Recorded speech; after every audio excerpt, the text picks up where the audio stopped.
Great. And I'm admitting them. Here we go. All righty. Sounds like we're recording. And what are we recording? We are recording the beginning of a treatise on cosmic fire.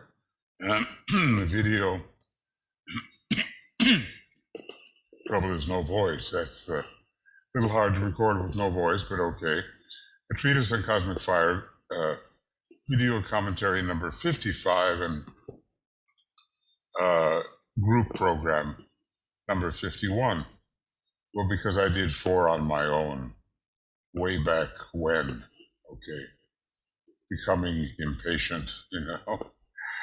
Oh, golly. It would be nice to be able to might as well have my audio down here.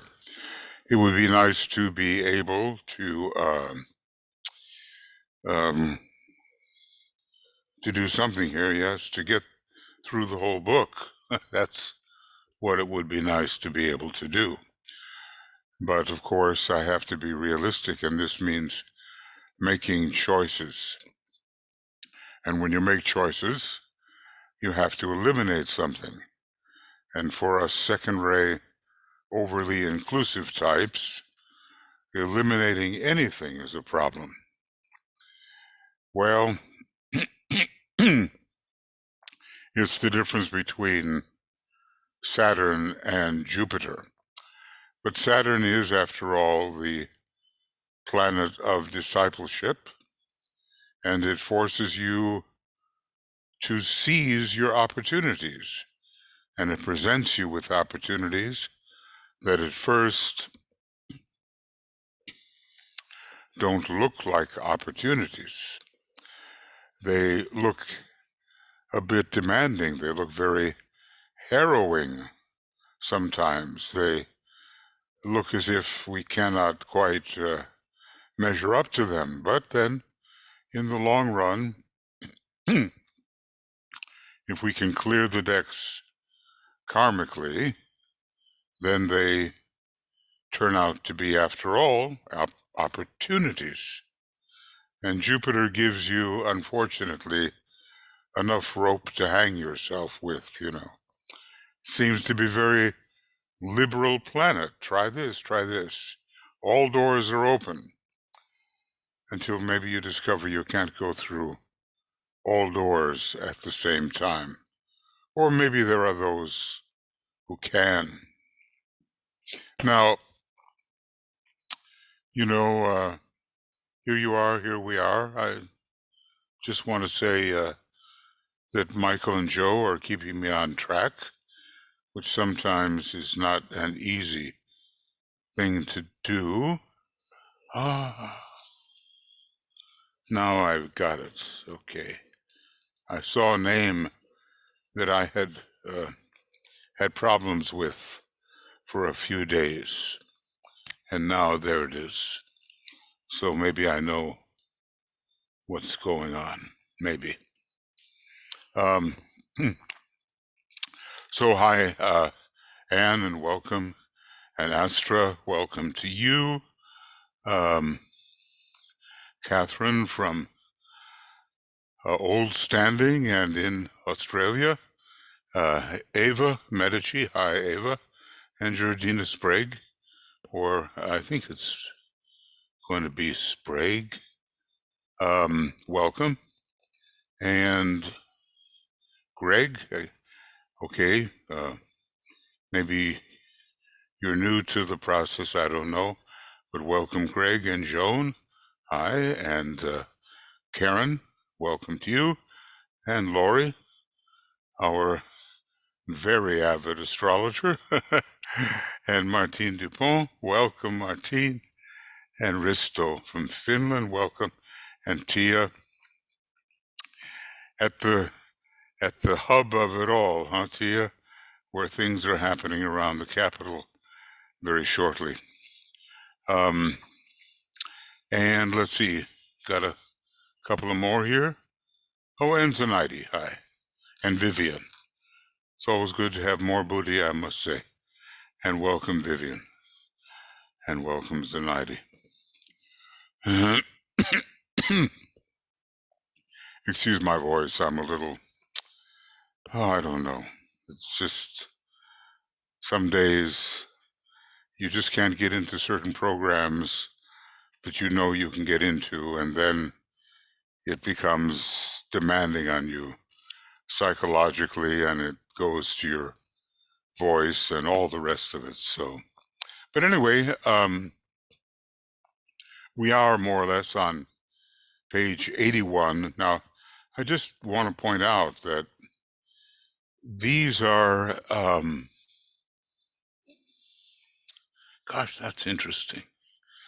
They're so interesting.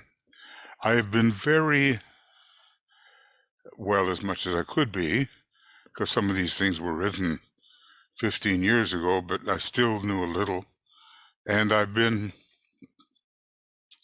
as exacting as I could be with these written commentaries. And there they are on Makara. And if you had time, you might find it of use to study them. But lately,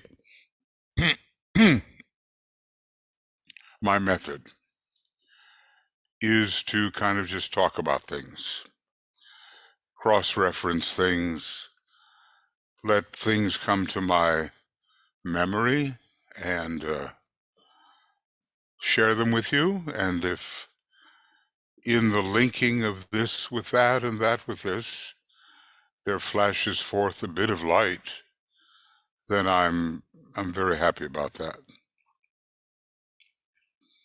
The soul is light, and when Lord Maitreya said, I am the light of the world, it was profoundly occult statement, which is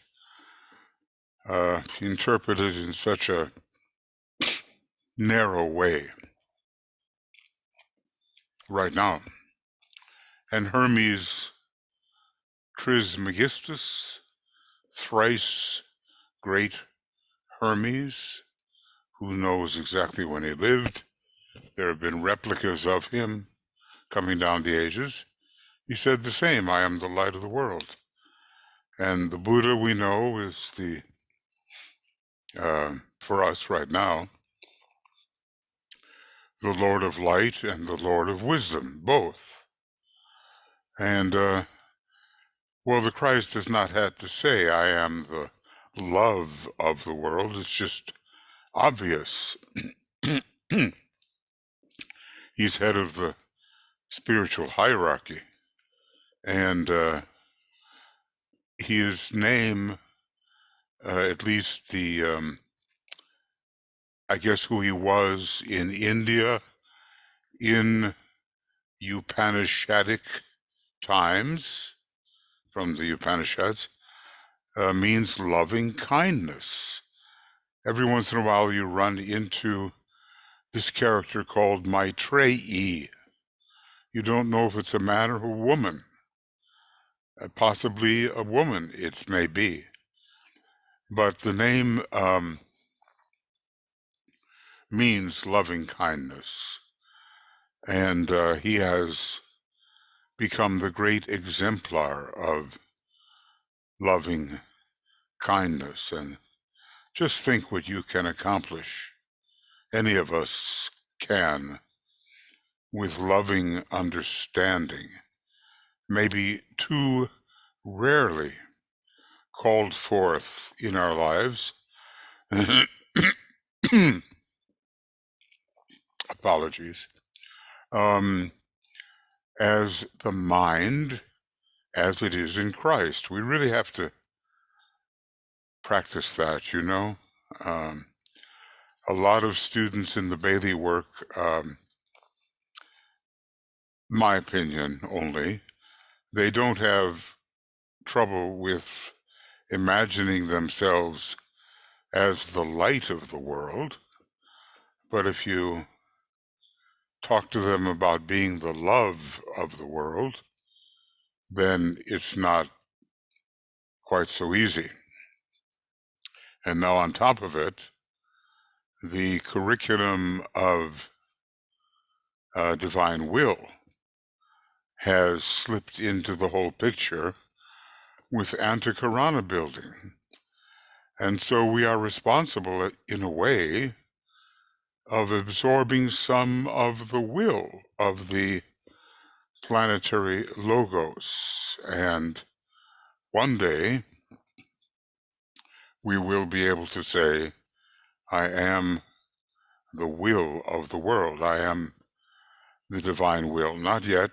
Right now, we're concerned about the divine plan, which somehow reflects on a lesser turn of the spiral, the divine will or divine purpose. But we're getting the idea of what it's all about. In a few hundred years, we should know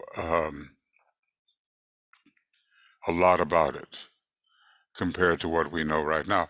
I just happen to, I'm not reading to you from my, for me, meticulously created written commentaries. It's that you can read on your own if you wish to. My purpose now is a bit different than that. It's more casual, conversational, free, associative, and open to whatever impression I may find. I just came upon this thing. We're a long way from it. We're only on page 81, and this is page 879. Wow. But I will be branching out according to my memory. And it says, the student must bear in mind that in thinking of the Pitris, he must ever think in group terms.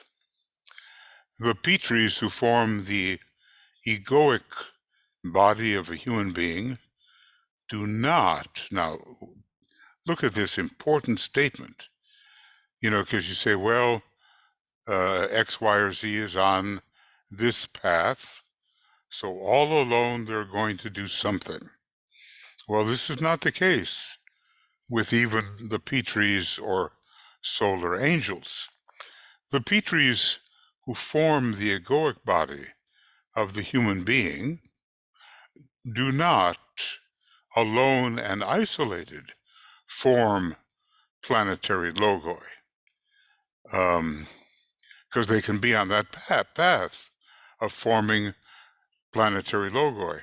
The 49 groups of solar fires concerned in the great work are those spoken of, and they become the 49 planetary logoi in connection with 7 solar systems. What a huge statement this is, and basically telling us that when we have a planetary logos, it is a combination of the cooperation of many solar Pitris or solar angels. How many? 49 in each group? Somehow they've blended their consciousness in such a way that they can travel together the path that helps them become planetary logoi. So what an amazing cosmos we live in. Even our little local cosmos has so many amazing things about it, which involve our knowledge of numbers and combinations and how consciousness is a fluid thing. You know, you say, well, I have all of these consciousnesses. They're all in the same corral, but they're separate. Are they? And then suddenly, like the beads of mercury, a childhood lesson which I never got over because I love to break thermometers. And the beads of mercury suddenly coalesce into one great bead. And that's how it is if, let us say, we have 49 solar angels, and before you know it, they are on the path of becoming a planetary Logoi, all together. So there are many mysteries about staying in your own sphere and then or merging with others in a state of oneness. I just thought I'd have to mention that from page 879. There's fascinating things in this book, but, you know, we're kind of getting the foundation, and I'll just hold out presenting it to you. Of course, you can read, you know, whatever, but I'll hold out as long as I can. So anyway, page 81, it's maybe a tiniest review. All these bodies, the body of a man, a planetary logos, the body of, right, and a solar logos, the body of, right, are the product of desire, originating on the planes of abstract mind, whether cosmic, systemic, or mind in the three worlds. Whether cosmic desire mind or human desire mind, all of these bodies are sons of necessity. Because once the desire reaches a critical point of necessary precipitation, it will precipitate an outer form. He says HPB ably expressed this. And I get into that a bit. You know, this is the one I've been staying away from for quite a while. This is the footnote number 36. Footnote number 35 is simply a very short reference about where something is mentioned in the third edition of the Secret Doctrine, which is the one that DK refers to. Now, so, you know, I'm going to read it, but I'm going to do it lightly, not because a footnote like this is the basis of a whole book or something. So it's just that for the sake of completeness, one would want to read it. So this is the same one that we would have if I went to page 81 and pressed 36, which I'm not going to do right now because I've copied it in bolder, larger font right here, which will be easier maybe to see. So let me just check to make sure that you are seeing it. Yes, you should be. The whole solar system being conceived, remember, this is T.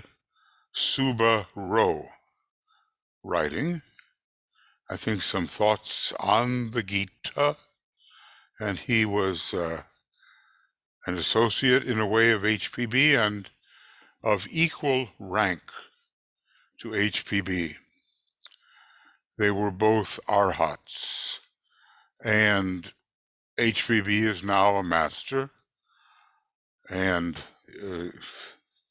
I guess T. Suba-ro, who died young and died early, is because he cleared his karma in a dreadful way. That's really biting the bullet the way he did it. I'm pretty convinced that he is now a master as well. I had some friends, who, one of whom insisted that he was a master. Well, okay. What do you do? Keep the friendship or really level? But he says, well, but I'm a relatively new master, so don't expect of me too much, because I'm just the new kid on the master block here. New kid on the block. This question of right proportion is so difficult. We, as a cause of glamour, so easily inflate or diminish what should be seen proportionally. And we just have to get out of that habit of going too high or too low.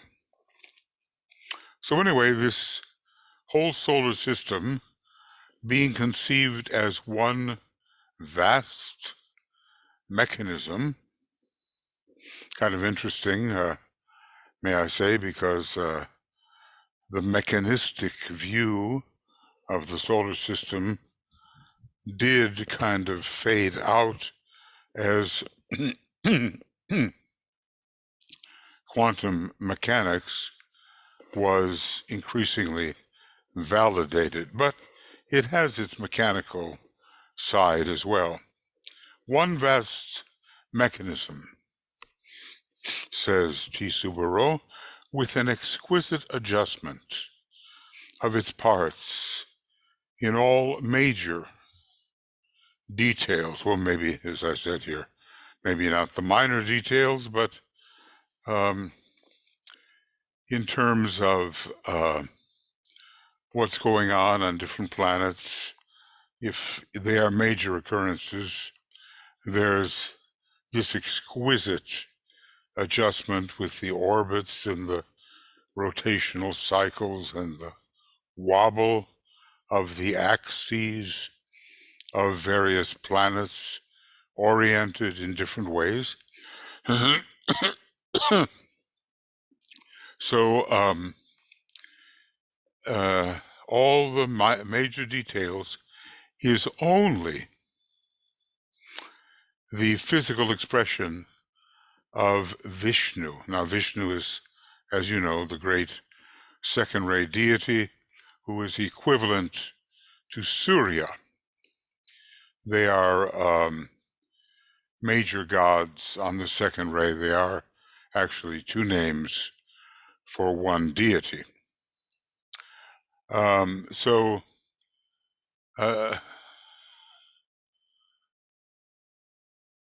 Yeah. After this adjustment in all major details, the whole solar system, it's the most material part of the body of a great entity. It's only the physical expression of Vishnu, well, from a certain point of view, Vishnu can be understood as the soul, exemplifying the second aspect of divinity, or the ethereal basic substance.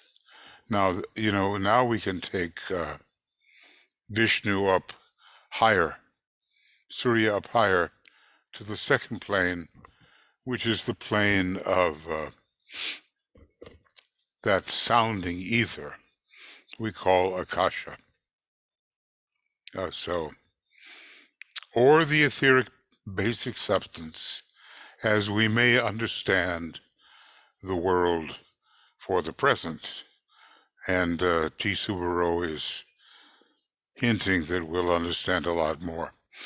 He goes on, all the harmonies observable in the manifested cosmos are only the result of the harmoniously working energies that resolve ether into that expression that we recognize.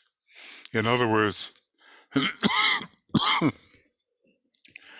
the to us presently intangible substance or substandingness becomes recognizable physical plane matter.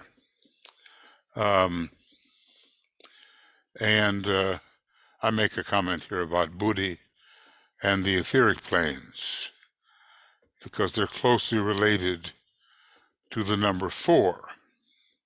4 lower ethers and 4 cosmic ethers. And the Buddhic plane, which affects so prominently the astral plane, is the plane of harmony. Now, what does T. Subaru say? All planets, worlds, human beings, etc., he's going to find some kind of, may I say, equivalency between all these, because after all, they are atoms of different size and different scope. So all planets, worlds, human beings, etc., are only parts of the body, of this central life. Maybe in this case it's the solar logos, are only parts of the body, each functioning in subordination to the law which governs the whole. What can I interpolate here? The law of vibration, the law of coherence, the law of disintegration, the, gosh, I'm always forgetting that fourth one.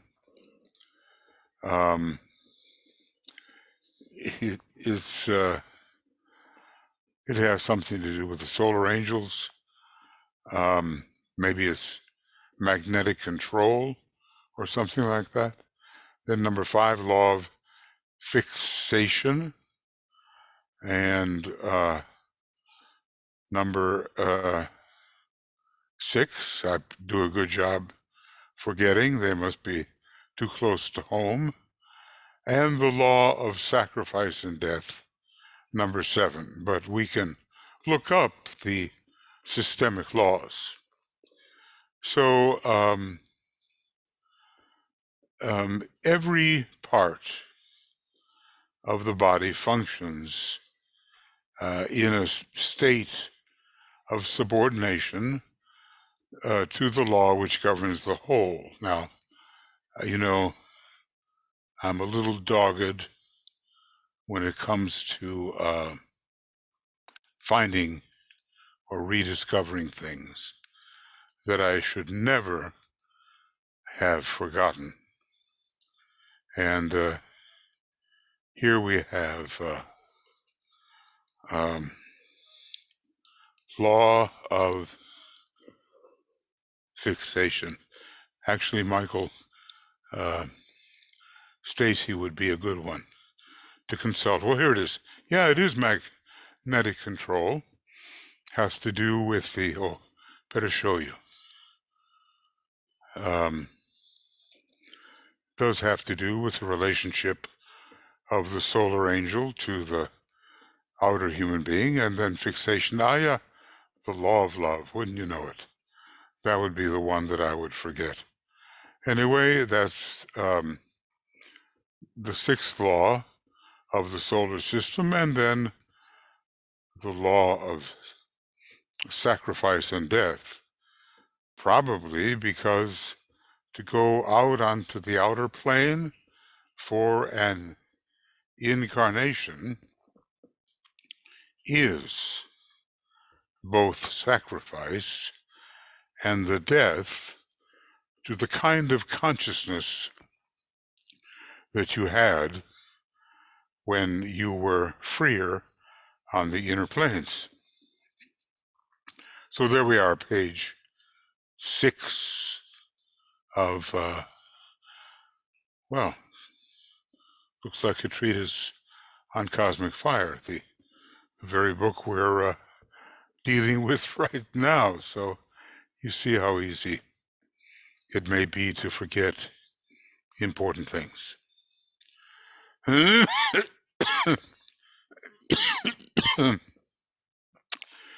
He goes on, T. Subaru. I'm doing exactly what I said I wouldn't do. I'm elaborating. Okay. Oh well. The best laid plans of mice and men. This evolution, or the evolution, preservation, and destruction of the world is there for one great process, one vast process called yagana. Now evolution will come under Ray 3, preservation under Ray 2, and the destruction under Ray 1. So we have Brahma, Vishnu, and Shiva, or Brahma and Vishnu, Surya, and Shiva. Or we have Holy Ghost, Son, and Father, in that order. So it's all coming under a yagna. I'm saying it's a good term to remember, indicating the three processes. I should definitely have that as, yeah, three processes of birth, manifestation, and death. That's the order in which we're given. And we do, I think, have a 3-2-1 sequence in the way the ageless wisdom is being presented to us, with HPB being very historical. Alice Bailey, that's third ray, of course, Alice Bailey being very psychological, that's second ray. And let's see what kind of first ray presentation the Tibetan comes up with for his third installment. Okay, so yagna, which takes place in the body of Yagna Purusha, or the psychical body of nature. And by that, we're not just talking about the astral body. Actually, the word Purusha means a spirit. So it's the spirit process, or the Yagna process, having to do with spirit. Going on, humanity, taken collectively, is the heart and brain. That's kind of interesting. Heart and brain of this Purusha. and therefore all the karma generated by humanity, physical, mental, or spiritual. Is there spiritual karma? I guess there is. Determines mainly the character of the yagnic process. So we can see we're getting into the special kinds of Hindu terms that T. Suba Ro would be likely to use. The heart and brain, well, I can see the brain part. The heart, to me, lies in the future. I could see humanity as the throat center and the ajna center of Sanat Kumara, but T. Subaro has a different way of looking at it.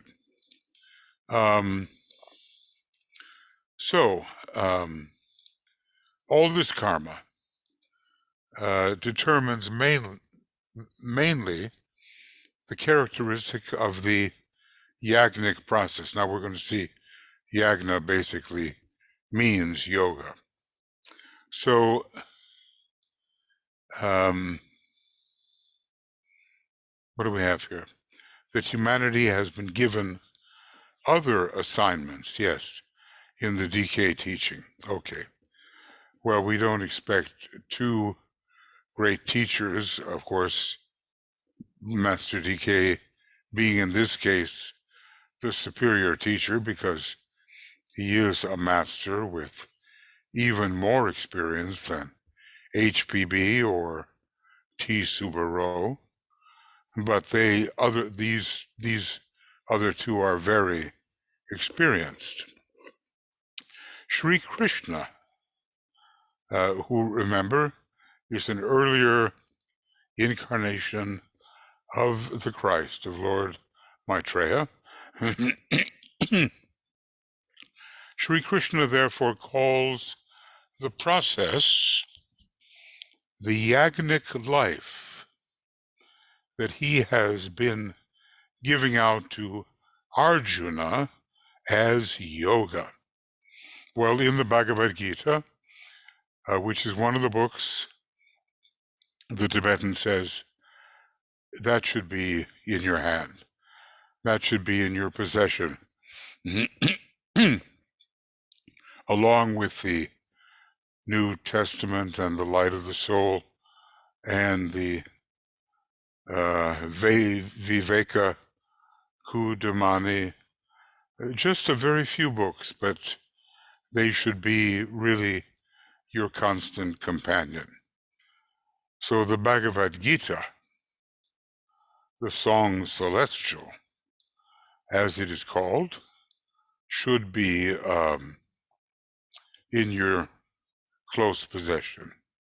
And then he goes on to say, in fact, yoga and yagna are very closely allied and even inseparable, though at the present day, people seem to disconnect the two. Well, may I say we do live in an age when the great heresy of separateness has conditioned so much of what we think and do, and that is the one heresy that must really be overcome. He goes on, yoga derived from the root, it looks like huge, to mean to join, means an act of joining. Yoga means an act of joining. Now, just think about that for a minute. There was an old term for people who were involved in carpentry or something of that. They called such people joiners. It doesn't have anything to do with how we might think of it today. So we need to put things back together. They've been separated by the tendency, the illusory tendencies of our concrete mind. And now we just have to get them back together so that eventually they become unified and then synthesized into one. Row goes on.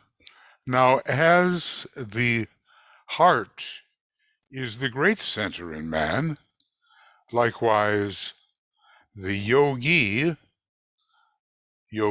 of the heart keeps his central position in the universe.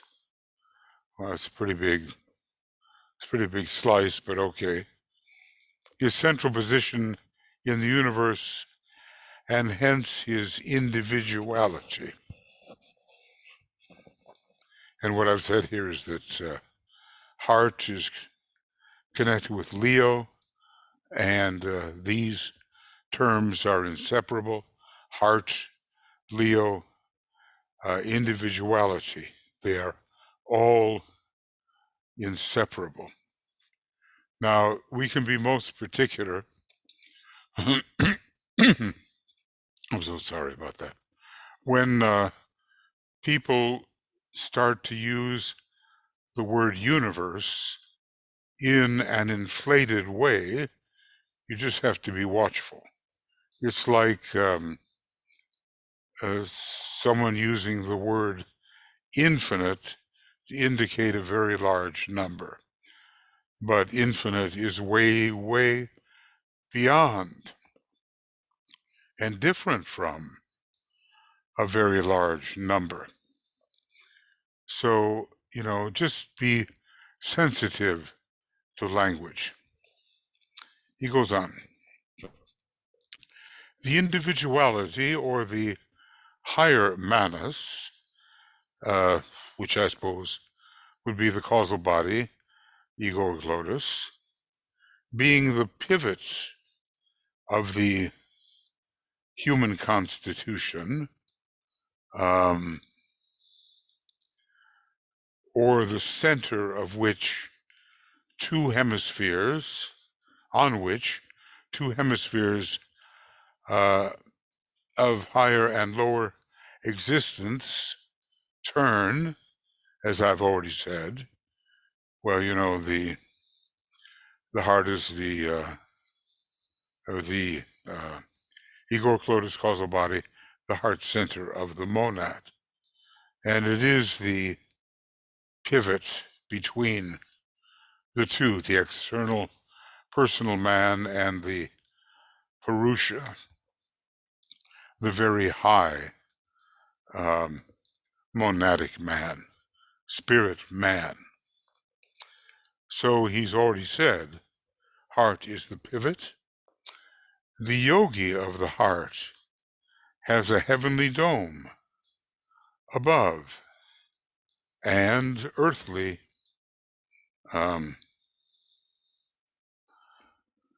earthly abyss, is that it? Below. Earthly abyss. No, it seems, no limit to which one might be able to sink if pursuing the way of earth, particularly. So a heavenly dome and abyss below. And the yoga becomes twofold as a consequence, involving the pairs of opposites and how this central position relates to both of them. He joins himself to the thing above in dhyana, and that means meditation, and the thing below in action. So dhyana is meditation, and then action is required on the outer plane. The word yagna, derived from the root yaj, to serve, also means a twofold service. So apparently, yaj, to serve, yagna, yoga. Yaj, yagna, yoga. So he serves by means of a twofold service done to the thing above, through service done unto its expression, the thing below. Well, okay. You can understand why I was hesitant to get into that, because I knew it was going to take some time. But okay, it does explain T. Subaro's particular perspective, which of course was theosophical. Yes, theosophical. But at the same time, it was of Hindu origin, maybe of Vedic origin. It had a lot to do with the thoughts of India. And we might say of H.P. Blavatsky, his spiritual equal, that her thoughts had a lot to do with the lore of Tibet. Well, that took a little while, and it takes us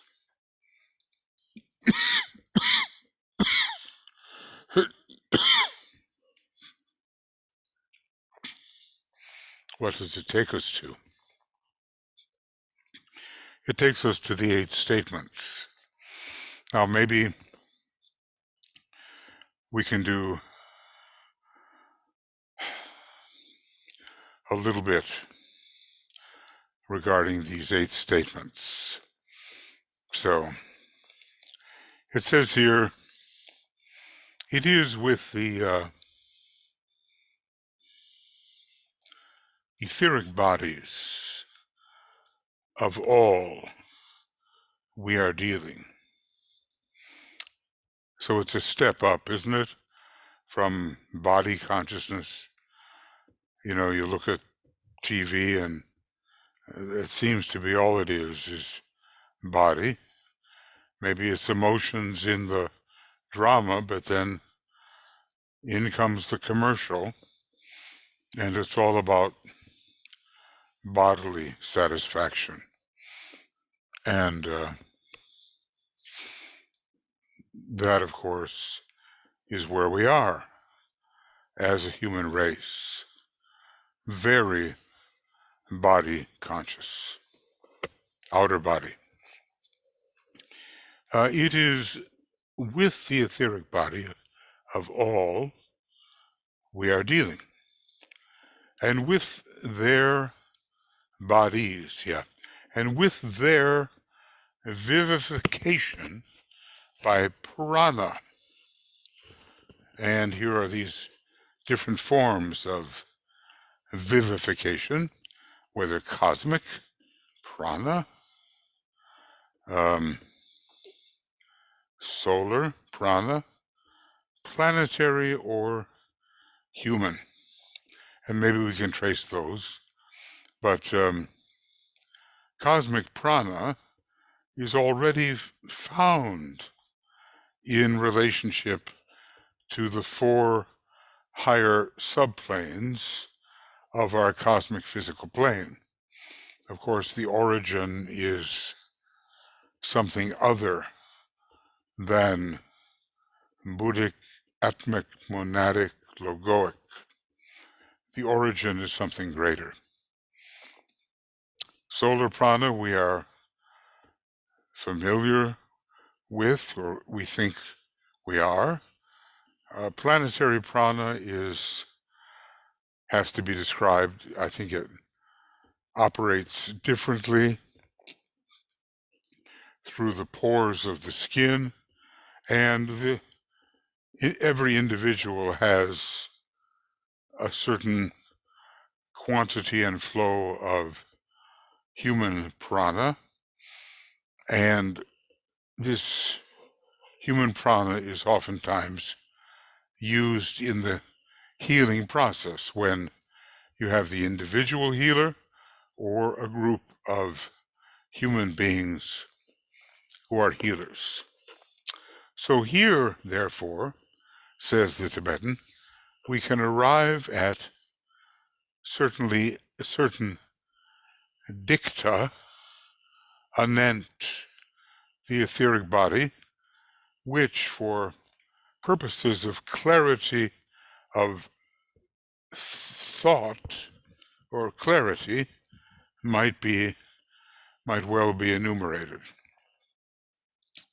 And that's what he's going to do right now. Enumerate these, no, that's not it. Yeah, this is going to be it. Well, this of course is the written commentary that I made, but I'm just going to read the Tibetan's part of this written commentary. So he says, the etheric body is the mold of the physical body. We actually have something which gives shape and form to what DK calls formless substance. So we know on the outer plane we have a shape and form, and we have that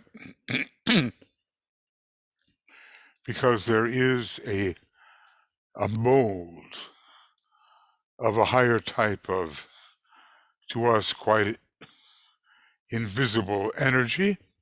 Actually, they call it also chi, C-H-I, which gives the shape and the form, according to some references, atom by atom, to the dense physical body.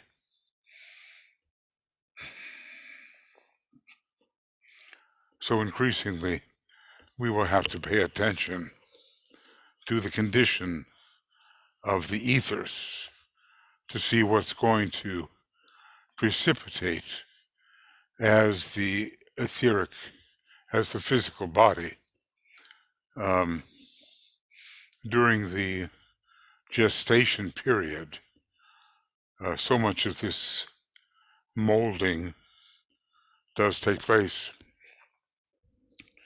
And right now there's a big debate on when does life really begin? Life in form. When is there the possibility of saying with accuracy, now the soul has entered this body which is being shaped by the etheric body? I'm not sure that that is completely determined, but it seems very important right now. There are reasons, it seems, to promote the idea of women's choice, which would be very drastic to remove as a choice. And there are also reasons to preserve the follow-through of an entity coming into incarnation, whether it seems convenient or not to the parent. This whole question about convenience is actually a difficult problem. Well, we will arrange your cesarean operation at such and such a time because I have an appointment to go play golf. So there is a interference with the timing to push forward, which the individual impulse by the soul would actually experience, and which was intended. You can even imagine that in certain places of the world that golf game made the difference between an earlier rising sign and a later one. The earlier rising, all rising signs meant to lead to the expression of the soul more completely. So until more is known about the whole birth process, our tendency to interrupt for the sake of convenience is a distressing and distorting intervention. And I think there are those who recognize this. So, okay. Also, number 2, I'm just going to, so I know where I am next time we get together. Gonna mark it.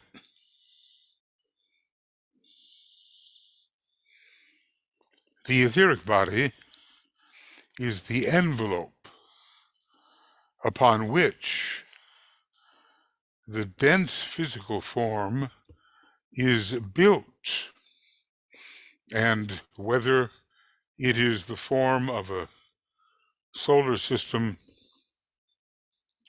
or of a human body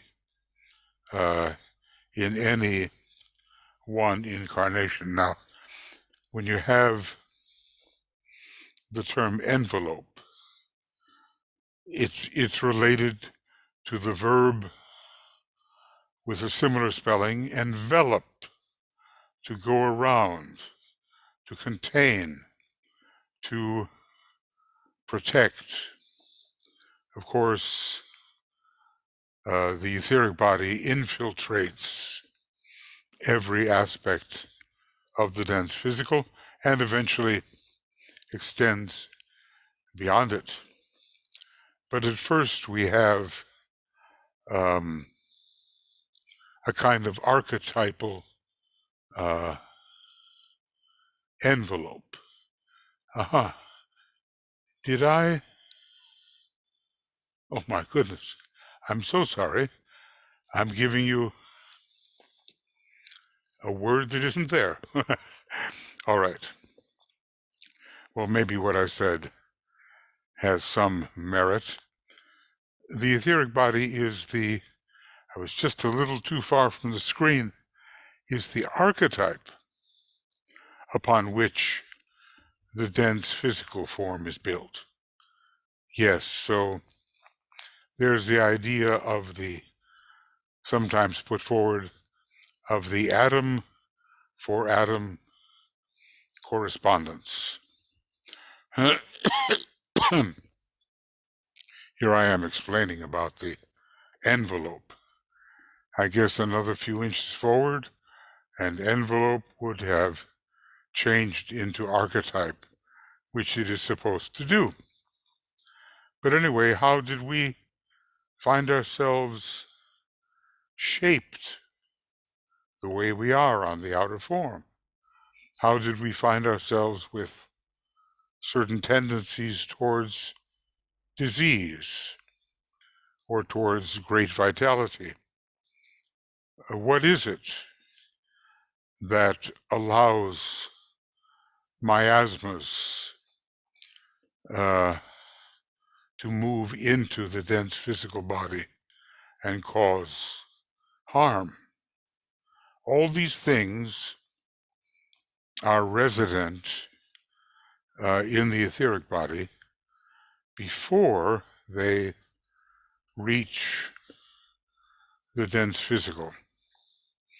The ethers are very real. I saw a video of a Chinese etheric practitioner who basically, from another room, lifted the leg of a patient, and the patient couldn't put it down because it was being sustained by the chi force of the etheric practitioner.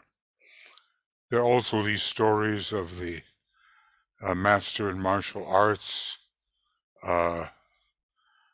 being able to ward off his whole class through etheric power. They just fall all over the place, and he is etherically projecting the means by which this happens. So etheric energies, the next frontier of real discovery for the human being, can be very, very powerful. Okay, maybe just a little more because we run out of time now, and we have to continue to look at this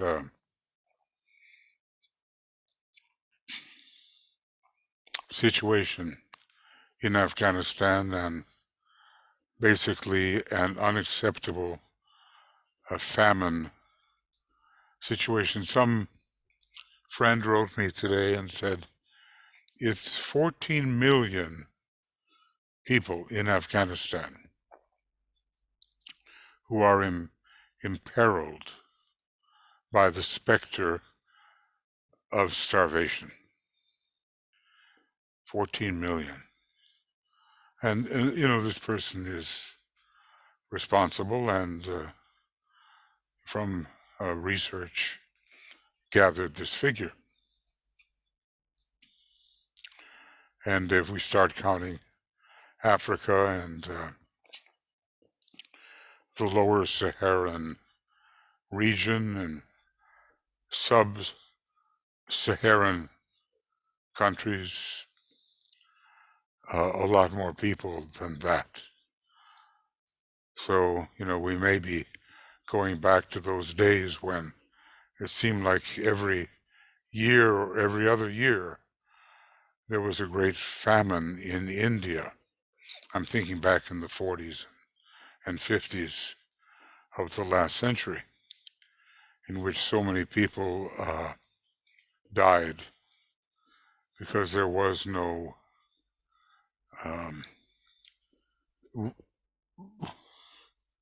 method of forestalling the dire effects of such famines.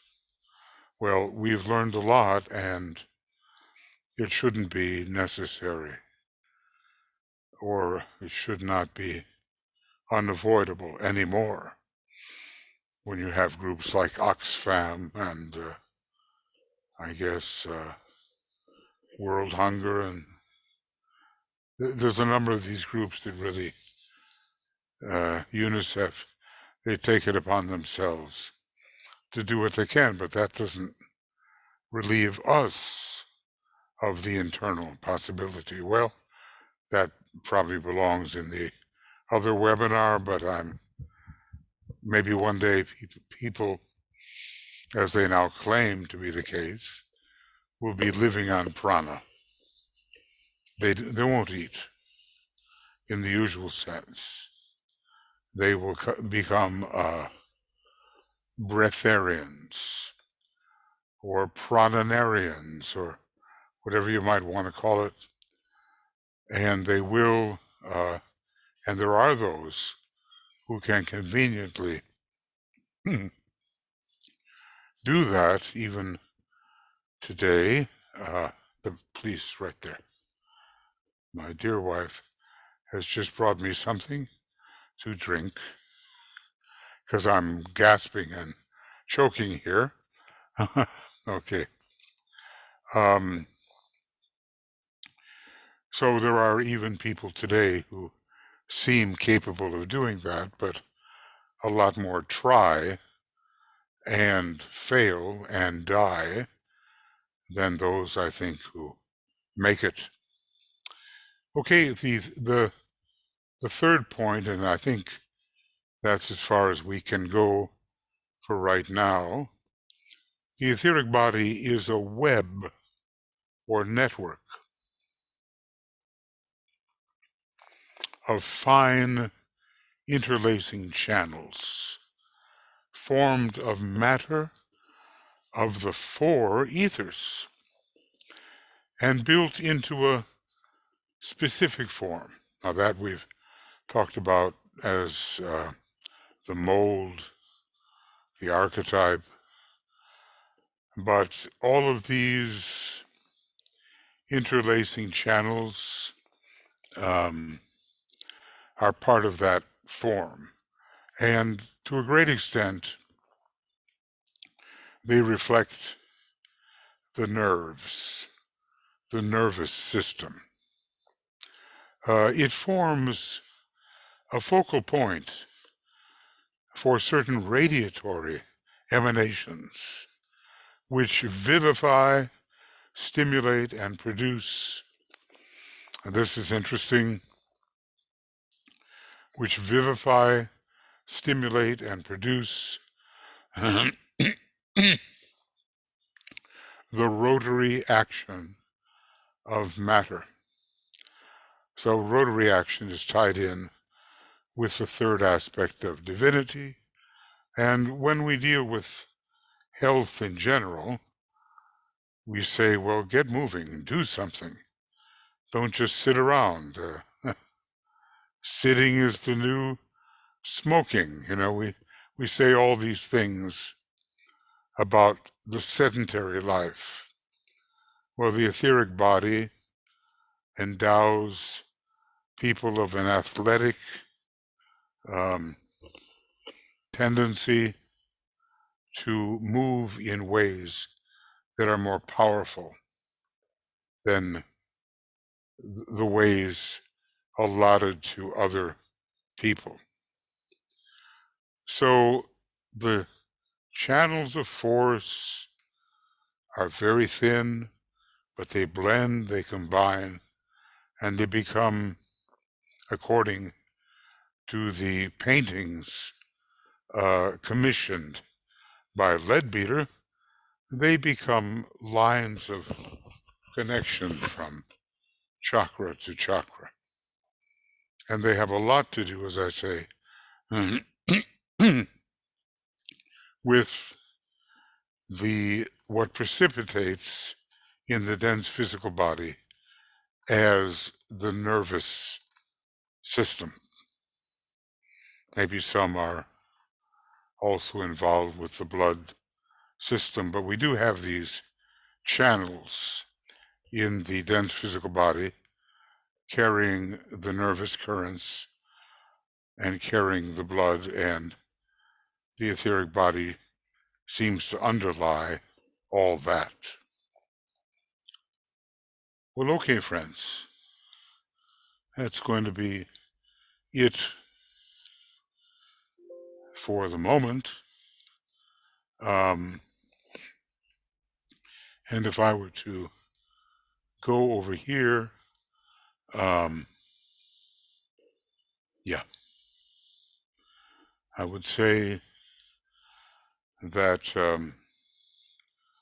I don't know how far we got here, not too far. Um,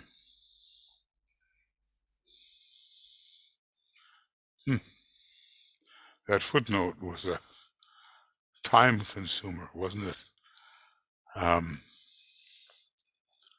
So I'm going to copy this and bring it down here to after point many interesting things. After point 3. And let me do this. And so this will be the end of program 55 on this day. And next will come the beginning, I don't know when, maybe one of my colleagues does, of a treatise on cosmic fire, video commentary number 56, and group program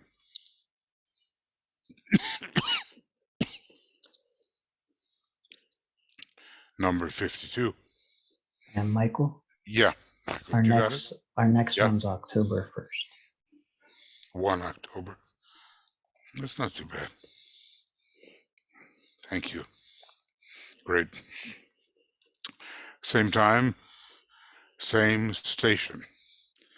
And basically, friends, what are we doing here? Good question.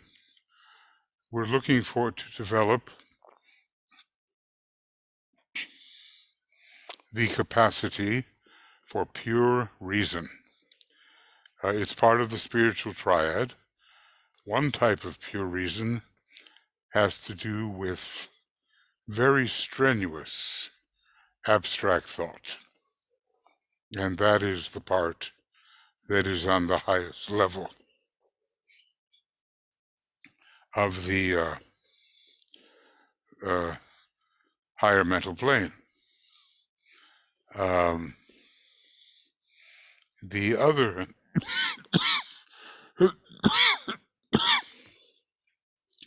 is a Buddhic quality of pure reason, which Master Moria calls straight knowledge.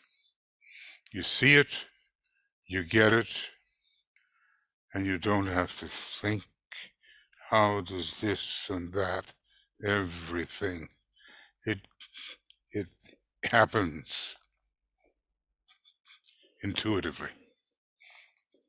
Well, first things first. The pure reason of the higher mind must precede the development of the pure reason, straight knowledge, intuition of the Buddhic plane. And in all this thinking, we're pretty much developing the first type of pure reason. Now, this doesn't mean that we will not be graced by a divine inflow, which will reveal to us immediately things as they are. And DK calls that sometimes inclusive reason. He says, meditate upon that. It's a very advanced mode of second ray meditation. And he explains it in Esoteric Psychology, Volume 2, I think right around page 394, about these advanced modes of meditation, of which pure reason is one. He says, it's very difficult for me to explain to you what it really is, but obviously he has it, okay? That so much of his teaching is all about that. Okay, now I've got this nice cup of warm something, and maybe it will help my raspiness at the moment. Now, we come to the time when you can ask questions or put down thoughts or make suggestions, and who will read that? Is that you, Michael? Yeah. So the first one from Lori. Today's presentation seems to parallel the teachings found in esoteric healing in many respects. I believe the etheric body conditions the glands, which in turn condition the organs of reception. That's the sequence. The glands have to be put into that because in a way they are the reflection or the densification of the chakras. So it may be etherically the heart center, but we're talking about the thymus gland. It may be etherically the, solar plexus, etheric body, but we're talking here about the pancreas. And it may be the sacral center, etherically, but we're talking about the male and female glands, sexual glands in the physical body, and it may be the base of the spine center, but we're talking about the adrenal glands on top of the kidneys. So, and et cetera, et cetera. So the glands are a very important part, and their secretions in order to get the energies from the chakras into the dense physical body.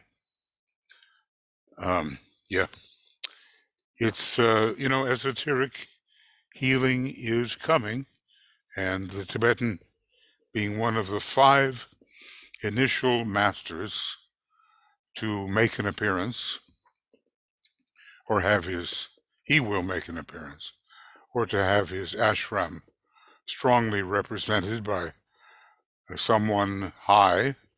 For instance, it may be in KH's ashram, somebody. In a way, it's the Tibetan. It may be Master R. He's a materializer. He'll probably make an appearance. Whether Master M makes an appearance or is represented by someone high in his ashram. Anyway, there are 5 masters we learn about in externalization of the hierarchy. And they will be putting in an initial appearance or a representative appearance. So DK will be teaching the ancient methods of esoteric healing right on the spot, and therefore certain things will be safe to undertake because the teacher will be so close. But we have to wait, who knows how long, maybe a century or 2. It's hard to say. Thanks, Lori. And right now there's no hands and no other comments or questions. Okay. Well, look, in just about an hour, we have the nitty-gritty of how corrupt and narrow-minded politics are robbing people of their lives.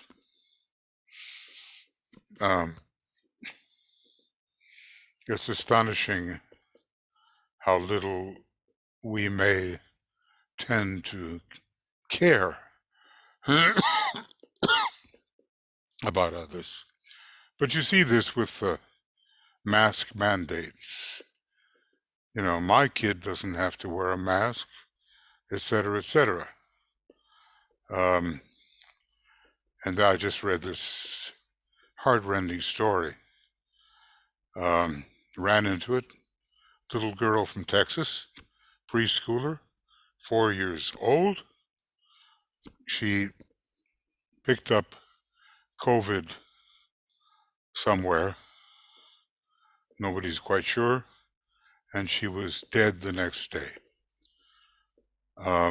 Preschool. It looks like Sanat Kumara means business. You know, as long as we could say, well, the young don't get it, so we don't have to think about them, but those are precisely the ones now that are also contracting the disease. There's an adolescent state of mind which affects millions of people regarding whether or not they will compromise their so-called independence for the welfare of others. And just millions and millions will fight it tooth and nail to the very end. But, you know, how bad can it get before even the most convinced diehards have to say, well, the numbers really are speaking here. It's easy to, what did I say the other day or whatever? We're like a boat, you know. We were tied up in the harbor and the boat wasn't going anywhere. It was safe. And then someone cut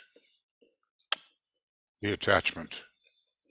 And now the boat's out there drifting on the sea without power, tossed here and there, and not knowing where it's going, and subject to every current and every wind direction. That's what's happened, the loss of reason, which is the very thing that makes a real human being human.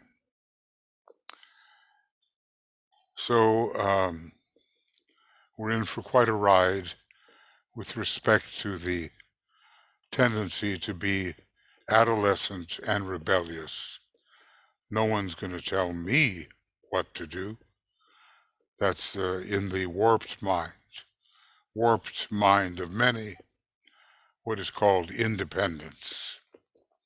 But of course, that's not independence. That's just being the victim of forces that one cannot control. So, okay, look, we'll go on with this, and our page number is, well, we're still kind of on page 81, really, and or is that 82? I can't, yeah, it looks like 82. So, beginning page 82 to whatever.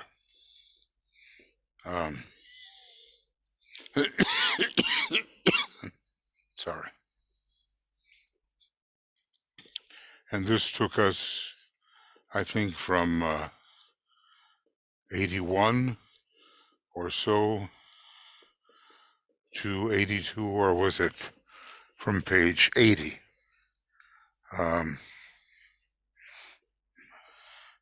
You know, it's really page 81. Just one page.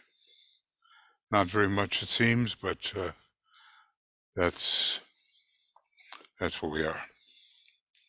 So beginning, and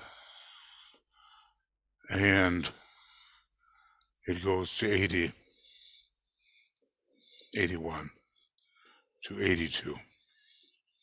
And down here,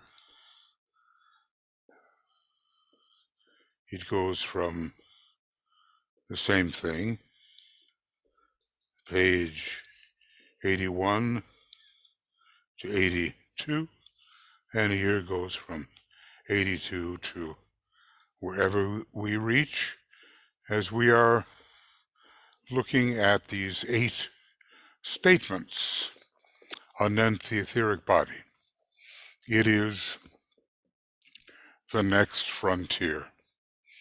And maybe some of us would do well to begin thinking etherically, meaning thinking about the etheric body when it comes to our health and the health of those around us.